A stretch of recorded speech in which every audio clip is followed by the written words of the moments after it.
Olá, seja muito bem-vindo para a parte 6 da Maratona do livro Você Pode Curar a Sua Vida, de Louise Hay. Capítulo 6. Resistência à mudança. Estou no ritmo e fluxo da vida sempre em mutação. A percepção é o primeiro passo na cura ou mudança. Quando temos algum padrão profundamente inserível em nós, primeiro precisamos percebê-lo para então curarmos essa condição. Poderemos talvez começar mencionando o problema, queixando-nos dele ou vendo-o em outras pessoas.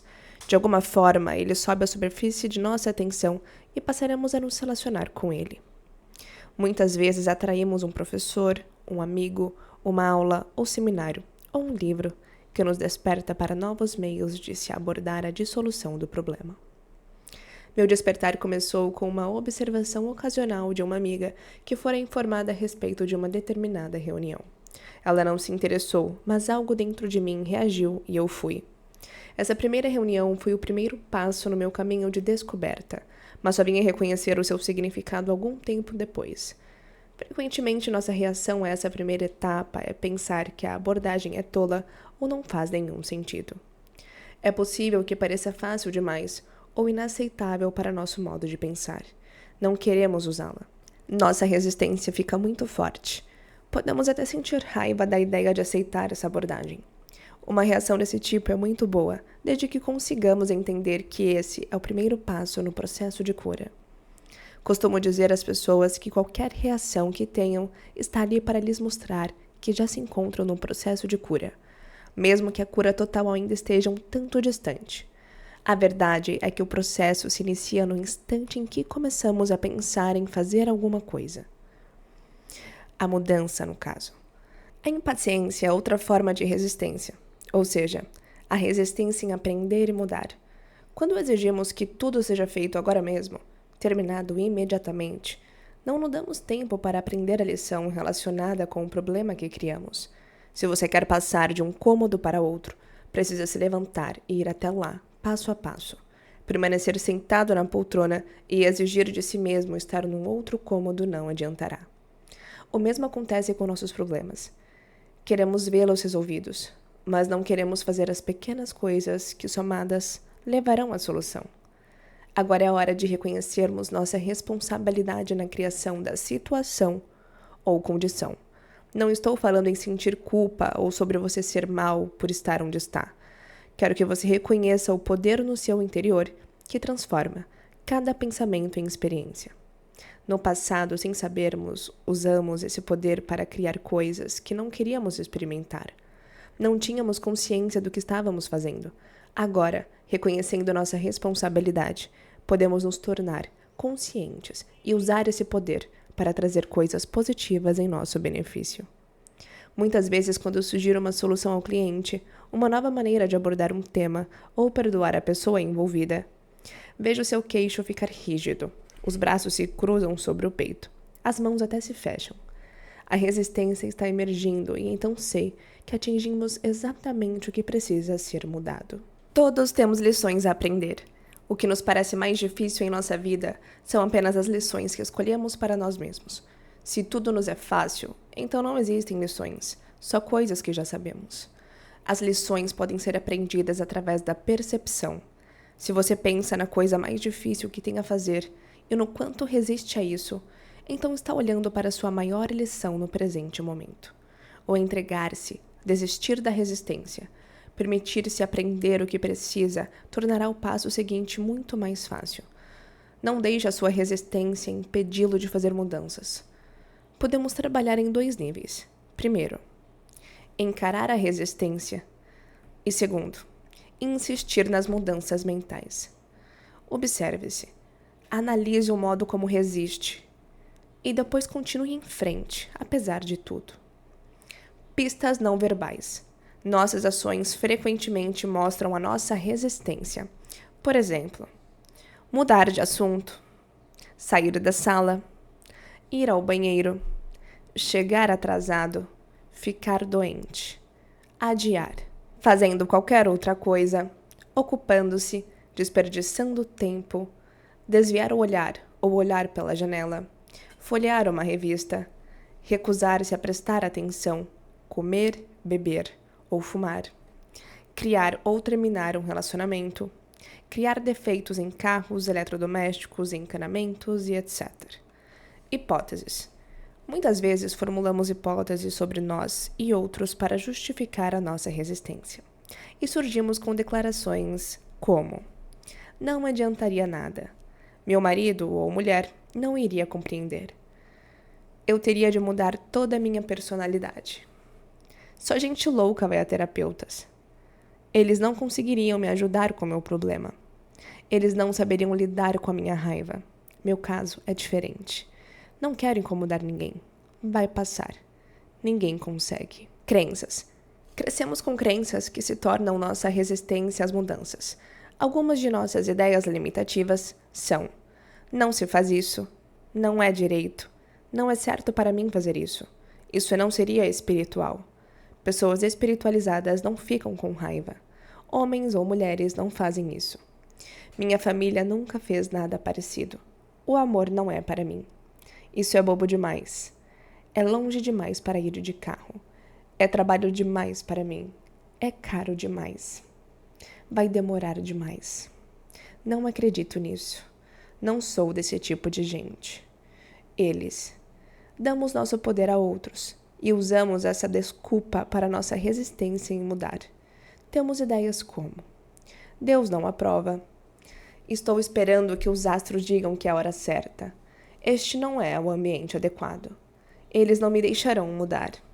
Eu não tenho o professor, ou o livro, a aula ou a ferramenta certa. Meu médico não quer. Não consigo tirar algumas horas de folga. Não quero ficar submetido a eles. É tudo culpa deles. Eles têm de mudar primeiro. Assim que eu conseguir, vou fazê-lo. Eles, não entendem. Não quero magoá-los. É contra minha criação, religião e filosofia. Conceitos sobre o eu. Temos ideias sobre nós mesmos que usamos como limitações ou resistência a mudanças. Somos velhos demais, jovens demais, altos demais, baixos demais, gordos demais, magros demais, preguiçosos demais, fortes demais, fracos demais, burros demais, inteligentes demais, pobres demais, indignos demais, frívolos demais, sérios demais, emperrados demais. Talvez tudo simplesmente seja demais. Táticas de procrastinação. Nossa resistência muitas vezes se expressa como tática de procrastinação. Usamos desculpas como: eu faria isso mais tarde. Não posso pensar nisso agora. Não tenho tempo agora. Eu teria de ficar muito tempo afastado do meu trabalho. Sim, é uma boa ideia. Farei isso um dia desses. Tenho muitas outras coisas a fazer. Pensarei nisso amanhã. Assim que eu terminar Assim que eu voltar de viagem, a hora não é certa. É tarde demais ou cedo demais. Negação. Essa forma de resistência aparece na negação da necessidade de mudar. São coisas como: não há nada de errado comigo. Não consigo fazer nada a respeito deste problema. Deu tudo certo antes. De que adiantaria mudar? Se eu ignorar, talvez o problema desapareça. Medo. De longe, a maior categoria de resistência é o medo. Medo do desconhecido. Ou são estas: ainda não estou pronto. Posso falhar. Eles poderão me rejeitar. O que os vizinhos vão pensar? Não quero piorar tudo. Estou com medo de contar ao meu marido ou mulher. Não sei o bastante. Poderei me magoar. Posso precisar mudar demais. Talvez fique muito caro. Prefiro morrer a me divorciar. Não quero que ninguém saiba que tenho um problema. Tenho medo de expressar os meus sentimentos. Não quero conversar sobre isso. Não tenho a energia necessária. Quem sabe onde irei terminar? Posso perder a minha liberdade. É difícil demais. Não tenho dinheiro agora. Posso machucar minhas costas. Eu não seria perfeito. Eu poderia perder os meus amigos. Não confio em ninguém. Isso poderia prejudicar minha imagem. Não sou bom o bastante. E a lista continua interminavelmente. Você reconheceu algumas dessas formas como as que você usa para resistir? Procure a resistência nos seguintes exemplos. Uma cliente veio me procurar porque sentia muitas dores. Havia fraturado as costelas, o pescoço e o joelho em 3 acidentes de automóvel diferentes. Chegou atrasada para a consulta porque se perdeu. Ficou presa num congestionamento. Foi fácil para ela me contar todos os seus problemas, mas no instante em que eu disse, vamos conversar um pouco, todos os tipos de interrupção começaram a acontecer. Suas lentes de contato passaram a incomodá-la. Ela quis sentar-se numa outra poltrona. Precisou ir ao banheiro. Depois as lentes tiveram de ser retiradas. Não consegui prender a sua atenção pelo restante da sessão. Foi tudo resistência. Minha cliente ainda não estava pronta para liberar tudo e se curar. Descobri que a sua irmã também havia fraturado as costelas 2 vezes e que o mesmo acontecera com a sua mãe. Outro cliente meu era ator, um mímico, artista de rua, com grande talento. Vangloriava-se da sua esperteza em enganar os outros, especialmente em instituições. Sabia como se safar de quase tudo. No entanto, não lucrava nada com isso. Estava sempre sem dinheiro, pelo menos com um mês de aluguel atrasado e sem telefone por falta de pagamento. Suas roupas eram puídas, o trabalho esporádico. Tinha todos os tipos de dores no corpo, e sua vida amorosa era uma droga. A teoria desse meu cliente era de que ele só poderia parar de trapacear quando algo de bom surgisse em sua vida. Claro, com isso nada de bom podia entrar em sua vida. Ele precisaria primeiro deixar de ser desonesto. Sua resistência era o fato de não estar pronto para abandonar os seus velhos hábitos. Deixe seus amigos em paz. Muitas vezes, em vez de trabalharmos em nossas mudanças, decidimos que um determinado amigo precisa mudar. Isso também é resistência. Quando iniciei as minhas atividades como terapeuta, tive uma cliente que me mandava todas as suas amigas que estavam internadas em hospitais. Em lugar de enviar-lhes flores, essa mulher convocava a mim para resolver os problemas dos doentes. Eu chegava de gravador na mão e, em geral, encontrava alguém que não sabia por que eu estava ali, nem compreendia o que eu fazia. Isso foi antes de eu aprender a nunca trabalhar com ninguém, a não ser que a pessoa peça. Às vezes, algumas pessoas me procuram porque ganharam uma sessão comigo de presente de um amigo. Isso geralmente não funciona muito bem e é raro elas voltarem para continuarmos com o trabalho. Quando algo dá certo para nós, geralmente queremos compartilhá-lo com os outros, mas talvez eles não estejam prontos para fazer uma mudança naquele ponto do tempo e do espaço. Já é difícil mudar quando queremos, e tentar fazer alguém mudar quando não quer é simplesmente impossível e pode estragar uma boa amizade. Eu forço meus clientes porque eles me procuram. Quanto aos meus amigos, deixo-os em paz. Trabalho com o espelho. Os espelhos refletem nossas sensações sobre nós mesmos. Mostram-nos com clareza que áreas precisam ser modificadas se quisermos uma vida plena e alegre. Peço às pessoas para olharem dentro de seus olhos e dizerem algo de positivo para elas mesmas, sempre que passarem por um espelho. O modo mais poderoso de se fazer afirmações é olhando no espelho e falando-as em voz alta. Há uma percepção imediata da resistência e, assim, pode-se superá-la mais rapidamente. É bom você ter um espelho à mão enquanto lê este livro. Use com frequência para repetir as afirmações e para verificar onde você está resistindo e onde está aberto, deixando-se fluir. Agora olhe para o espelho e diga a si mesmo: estou disposto a mudar. Note como se sente. Se estiver hesitante, resistente ou simplesmente não quiser mudar, pergunte-se por quê. A que velha crença você está se agarrando? Lembre-se, não é hora de se censurar. Só preste atenção ao que está acontecendo e que crença sobe à superfície. Essa é a que tem lhe causado tantas complicações. Será que você pode reconhecer de onde ela veio? Quando fazemos afirmações e elas não soam bem ou nada parece acontecer, é fácil dizer: afirmações não funcionam. Não é que elas não funcionem. O fato é que precisamos de mais uma etapa antes de começarmos a fazê-las. Padrões repetidos mostram nossas necessidades. Para cada hábito que temos, para cada experiência por que passamos, para cada padrão que repetimos, existe uma necessidade interior. A necessidade corresponde a uma crença que temos. Se não existisse uma necessidade, não teríamos o hábito, a experiência e o padrão. Há algo dentro de nós que precisa da gordura, dos maus relacionamentos, dos fracassos, da raiva, dos cigarros, da pobreza, dos maus tratos, seja o que for que represente um problema para nós. Quantas vezes já dissemos: nunca mais farei isso? Então, antes de o dia terminar, comemos o bolo, fumamos os cigarros, dizemos coisas horríveis aos que amamos e etc. Então aumentamos ainda mais o problema afirmando a nós mesmos: você não tem força de vontade, você não tem disciplina, você não sabe fazer nada direito, você é fraco demais. Isso só aumenta a carga de culpa que já carregamos. Não tem nada a ver com força de vontade ou disciplina. Seja do que for que estejamos tentando nos livrar, trata-se apenas de um sintoma, de um efeito externo. Tentar eliminar o sintoma sem trabalhar na dissolução da causa é inútil. No instante em que relaxamos nossa força de vontade ou disciplina, o sintoma brota de novo. A disposição de se libertar da necessidade. Costumo dizer aos meus clientes: deve haver uma necessidade em você colocar essa condição, senão você não a teria. Vamos dar um passo atrás e trabalhar na disposição de se libertar da necessidade. Quando a necessidade desaparecer, você não terá desejo de fumar, comer demais ou repetir qualquer outro padrão negativo. Uma das primeiras afirmações que devem ser usadas é: estou disposto a me libertar da necessidade de resistência, dor de cabeça, gordura, falta de dinheiro e etc.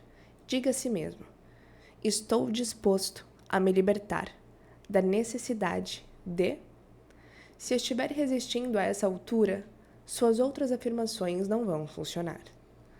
As teias que criamos em torno de nós têm de ser desmanchadas. Se você já embaraçou um novelo de linha, sabe que puxar e arrancar só piora a situação. É preciso desatar o nós com paciência e jeito. Seja gentil e paciente com você mesmo enquanto desfaz os seus embaraços mentais. Procure ajuda se achar necessário, mas, acima de tudo, ame-se a si mesmo durante o processo. A disposição de se libertar do velho é a chave. Esse é o segredo. Quando falo necessitar do problema, quero dizer que, de acordo com o nosso conjunto particular de padrões de pensamento, necessitamos ter certos efeitos ou experiências externos. Cada efeito externo é a expressão natural de um padrão de pensamento interno. Lutar apenas contra o efeito ou sintoma é desperdiçar energia e, com frequência, só serve para aumentar o problema. Eu sou indigno cria procrastinação. Se um dos meus sistemas de crença interiores ou padrões de pensamento é eu sou indigno, um de meus efeitos externos provavelmente será procrastinação. Afinal, ela é um dos modos de nos impedir de irmos para onde queremos. A maioria das pessoas que vivem adiando as coisas gastará muito mais tempo e energia menosprezando-se pela procrastinação. Essas pessoas se rotularão de preguiçosas e, em geral, se farão sentir como se fossem más. Ressentimento pelo que acontece de bom com os outros. Tive um cliente que adorava ser o centro das atenções e comumente chegava à aula atrasado para poder criar uma comoção. Ele fora o caçula de uma família com 18 filhos e, como seria de esperar, era o último na lista de ganhar coisas. Quando criança, viu todos terem, enquanto ele só sonhava. Já adulto, quando sabia que alguém fora contemplado pela sorte, não conseguia regozijar-se com ele. Só dizia: puxa, gostaria de ter ganhado isso, ou droga, porque isso nunca acontece comigo. O ressentimento pelo que acontecia de bom aos outros era uma barreira para o seu próprio crescimento e mudança. A autovalorização abre muitas portas. Uma senhora de 79 anos veio me procurar. Era professora de canto e vários de seus alunos estavam fazendo comerciais para a televisão. Ela gostaria de fazê-los também, mas tinha medo. Apoiei-a plenamente e expliquei: não existe ninguém como você. Seja você mesma. E acrescentei: faça-o pela diversão. Existem pessoas lá fora procurando exatamente o que você tem a oferecer. Deixe-a saber que você existe. Minha cliente ligou para vários agentes e diretores de elenco, falando: sou uma senhora muito idosa e quero fazer comerciais. Em pouco tempo, recebeu um convite para trabalhar e desde então nunca parou. Costumo vê-la na televisão e em anúncios de revistas. Novas carreiras podem começar em qualquer idade, em especial quando alguém está procurando diversão. Autocriticar-se é errar completamente o alvo. A autocrítica só intensificará o adiamento e a preguiça. A energia mental deve ser aplicada na dissolução do velho e na criação de novos padrões de pensamento. Diga: estou disposto a deixar sair A necessidade de ser indigno. Sou digno do melhor que existe na vida e agora, cheio de amor, permito-me aceitá-lo.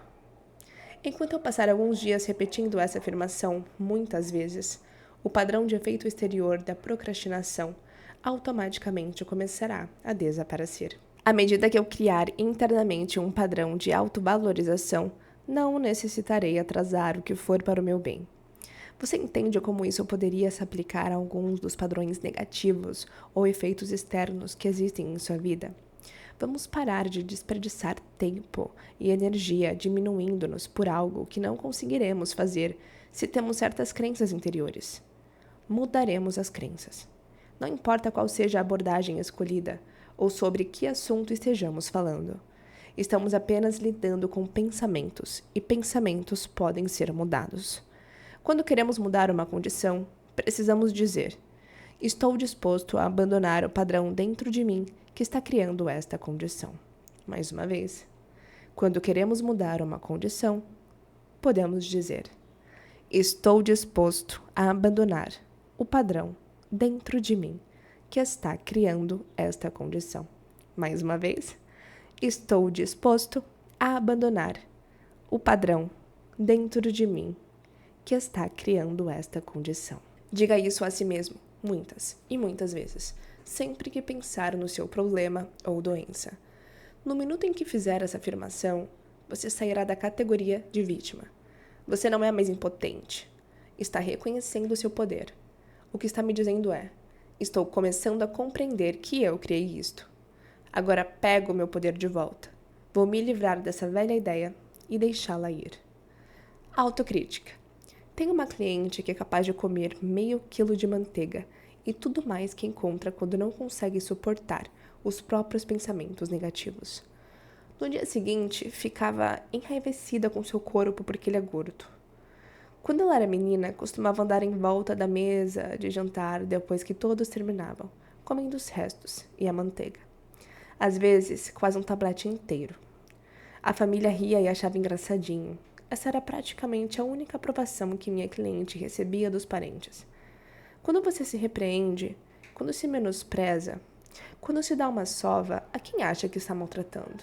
Quase toda a nossa programação, tanto positiva quanto negativa, foi aceita por nós, quando tínhamos 3 anos. Nossas experiências desde então estão baseadas naquilo que aceitamos e acreditamos sobre nós mesmos e sobre a vida naquela época. O modo como fomos tratados quando pequenos geralmente é o modo como nos tratamos agora. A pessoa que você está maltratando é a criança de 3 anos no seu interior. Se você é uma pessoa que fica com raiva de si mesma por ser medrosa e assustada, pense em si como sendo uma criança de 3 anos. Se você visse à sua frente uma criança de 3 anos, cheia de medo, o que faria? Ficaria bravo com ela? Ou estenderia os braços para confortá-la até ela se sentir segura e tranquila? Talvez os adultos que viviam à sua volta quando era criança não soubessem como confortá-lo na época. Mas agora você é o adulto em sua vida. E se não está confortando a criança no seu interior, trata-se de algo muito triste mesmo. O que foi feito no passado pertence ao passado e terminou. Mas este é o presente, e você agora tem a oportunidade de se tratar como quer ser tratado. Uma criança assustada precisa de carinho, não de repreensões. Ralhar consigo mesmo não torna mais assustado e não existe um lugar para onde fugir. Quando a criança dentro de nós se sente insegura, ela cria um monte de problemas. Lembra-se de como era ser espezinhado quando você era criança. A sua criança interior sente exatamente o mesmo. Seja carinhoso consigo mesmo. Comece a se amar e se aprovar. É disso que aquela criancinha precisa para expressar todo o seu potencial. Na infinidade da vida onde estou, tudo é perfeito, pleno e completo. Vejo os padrões de resistência dentro de mim somente como algo mais de que devo me livrar. Eles não têm poder sobre mim. Eu sou o poder no meu mundo. Fluo com as mudanças que estão ocorrendo em minha vida da melhor forma que posso. Aprovo-me e aprovo a forma como estou mudando. Estou fazendo o melhor possível. Cada dia fica mais fácil. Alegro-me por estar no ritmo e no fluxo de minha vida sempre em mutação. Hoje é um dia maravilhoso. Escolho entendê-lo assim. Tudo está bem no meu mundo. Meus parabéns por finalizar mais um capítulo da nossa maratona do livro Você Pode Curar a Sua Vida, de Louise Hay. Te espero no próximo capítulo. Até lá!